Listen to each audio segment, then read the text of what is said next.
Sungai bukan hanya sumber air, ia adalah nilai kehidupan.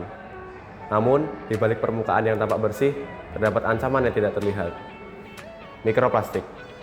Mikroplastik adalah partikel plastik berukuran kurang dari 5 mm. Partikel ini berasal dari limbah-limbah domestik dan juga aktivitas manusia yang terdegradasi. Namun, tanpa disadari, partikel ini dapat masuk ke tubuh manusia melalui air dan biota air. Sungai Progo, salah satu sungai utama di Yogyakarta, tercatat sebagai salah satu dari 20 sungai dengan input sampah tertinggi di dunia. Konsentrasi mikroplastik di area hilir mencapai lebih dari 1000 partikel per kilogram. Kondisi ini tidak hanya mengancam ekosistem, tetapi juga kesehatan manusia yang bergantung pada air sungai dalam kehidupan sehari-harinya.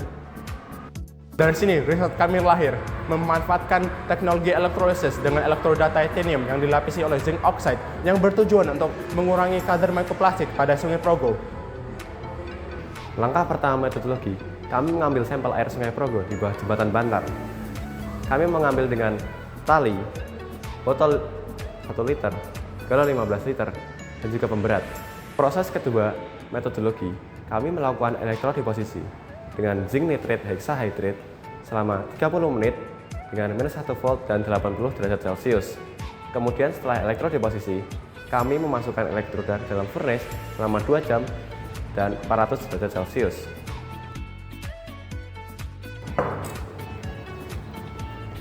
Langkah selanjutnya adalah proses elektrolisis. Kami memvariasikan waktu dan juga voltase yang dapat dilihat pada tabel tersebut.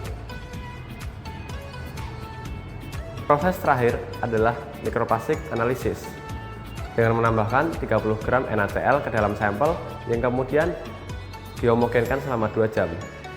Setelah itu, sampel disaring. Dan setelah disaring, sampel dapat di-oven selama 24 jam dengan 70 derajat Celcius.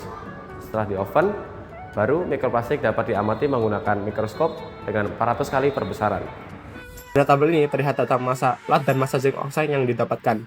Semua plat memiliki massa awal yang sama, yaitu sebesar 4,3 gram. Setelah proses elektrodiposisi, massa akhir bertambah sekitar 1,004 hingga 1,075 gram.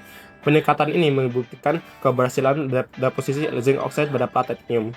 Hasil ini mengkonfirmasikan bahwa metode yang digunakan efektif untuk menghasilkan lapisan zinc oxide. Selanjutnya, karakterisasi dilakukan menggunakan X-ray diffraction atau XRD. Hasil uji menunjukkan puncak diffraksi pada sudut 2 theta sebesar 36,72 derajat dan 70,98 derajat, yang indikasikan keberadaannya zinc oxide, sementara 2 theta 53,38 derajat dan 38,76 derajat membuktikan titanium. Diperoleh ukuran partikel rata-rata sebesar 37,35 nanometer. Ukuran ini menunjukkan bahwa zinc oxide yang terbentuk berada pada skala non-material yang diharapkan menjadi lebih efektif dalam proses pengurangan mikroplastik. Pada grafik ini terlihat pengaruh variasi waktu dan tegangan terhadap kandungan mikroplastik pada air Sungai Progo. Secara umum, tegangan yang lebih tinggi dan durasi yang lebih lama memberikan hasil yang lebih baik dalam menurunkan kadar mikroplastik. Hal ini disebabkan oleh peningkatan energi reaksi dan waktu kontak lebih panjang, sehingga proses degradasi mikroplastik berlangsung lebih optimal. Tabel ini menunjukkan perbedaan kinerja antara plat titanium dan plat titanium yang dilapisi oleh zinc oxide dalam mengurangi kandungan mikroplastik. Pada plat titanium murni, hasil tertinggi hanya mencapai 27,69% pada 15 volt selama 60 menit. Sebaliknya, pada plat titanium yang dilapisi zinc oxide, efektivitas meningkat drastis hingga 73,29% pada kondisi yang sama, hampir 3 kali lipat lebih tinggi dibandingkan titanium murni. Peningkatan ini berasal dari sifat fotokatalitik zinc oxide yang menghasilkan radikal bebas, sehingga proses degradasi mikroplastik berlangsung lebih cepat. Berdasarkan hasil penelitian, dapat disimpulkan bahwa zinc oxide berhasil dimuat pada plat titanium dengan ukuran partikel rata-rata 37,35 nanometer. Lapisan zinc oxide pada plat titanium terbukti mampu meningkatkan efektivitas pengurangan kadar mikroplastik pada air Sungai Progo. Selain itu, variabel tegangan dan durasi elektrolisis terbukti mempengaruhi hasil, di mana hasil yang lebih tinggi memberikan performa yang lebih baik. Untuk penelitian selanjutnya, kami merekomendasikan 2 hal. Pertama, melakukan uji scanning elektron mikroskopi atau SEM untuk melihat morfologi lapisan zinc oxide pada plat titanium. Kedua, melakukan uji FTR untuk mengidentifikasi senyawa mikroplastik sehingga dapat memberikan pahaman yang lebih detail terkait mekanisme degradasi. Sungai Progo yang menjadi sumber kehidupan bagi banyak orang, kini berubah menjadi jalur bagi ancaman yang tak terasa mata. Mikroplastik, partikel yang dapat mengancam berbagai macam hal. Penelitian kami membuktikan bahwa proses elektrolisis dengan elektroda titanium yang dilapisi oleh zinc oxide mampu secara signifikan mengurangi kadar mikroplastik. Ini bukan soal teori, ini adalah solusi nyata. Melindungi air berarti melindungi kehidupan. Jernih airnya, jernih hidupnya.